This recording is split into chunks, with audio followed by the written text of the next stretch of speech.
Konnichiwa, Dokusha no minasama, and welcome back to PJL Books. Today, on the A to Z of Japan, we are at L, and today's L is language.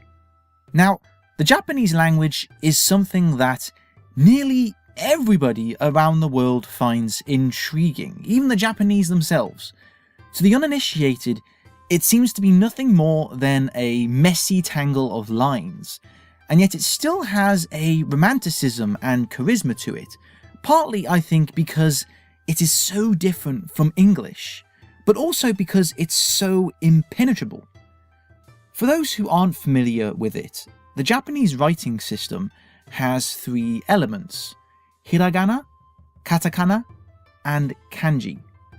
Now, hiragana is used mainly for grammatical points and is used by beginners and veterans alike for spelling out difficult kanji. Katakana is used mainly for loanwords from other languages, usually English, taking the nearest sounding sounds in the Japanese system to make the Japanized word, to often comical effect. I mean, some are fairly straightforward. For example, America becomes America, whereas the word manshon isn't actually mansion at all, but it actually means apartment. Now, these two alphabet systems are a mere pittance compared to kanji, the real meat and potatoes of the Japanese language. Now, hiragana and katakana each have 46 symbols in their system. Sometimes katakana has 45, depends who you ask.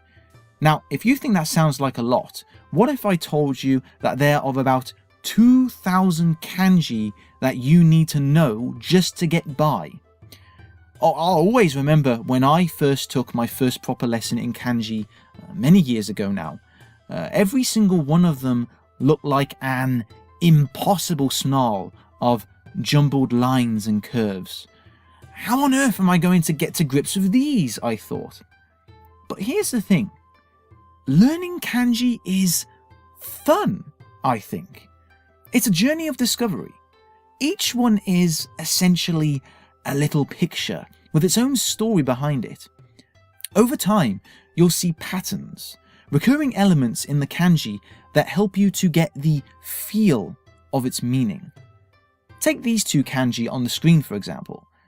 Notice that they both have those three little strokes to their left. Can you see them? Now that means water.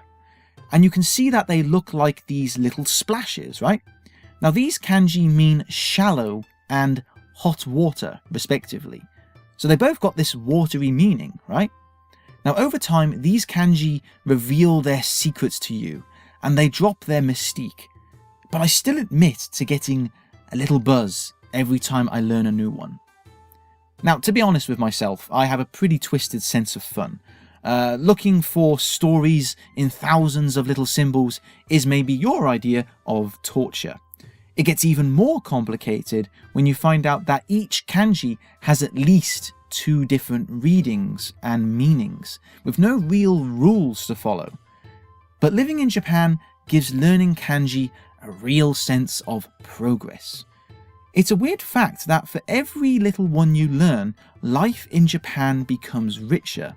The same goes for the spoken word too.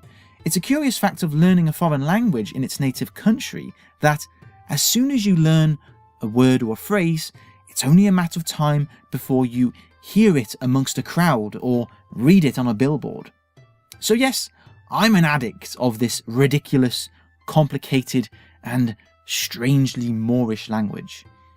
Just like when kids won't stop talking and reading everything they can find as soon as they learn how to do so, I also drink up all the information I can find. It's also pretty darn exciting when you realize that you no longer have to labor over translating things in your head, because the meaning immediately flies at you nearly as easily as your own mother tongue. It's quite nice. Paradoxically, fluency is what I'm both aiming for and yet dreading, because I'm going to miss that sense of newness and interest in everything I see. Mind you, with a language this crazy, that's not going to be anytime soon. And that's it for today's A to Z of Japan. Thank you very much for listening, readers. This blog post is going to be on my website, the link of which is in the description below, along with all the other blog posts. So if you'd like to read that and all the others, please check it out. Thank you very much and see you next time. Sayonara.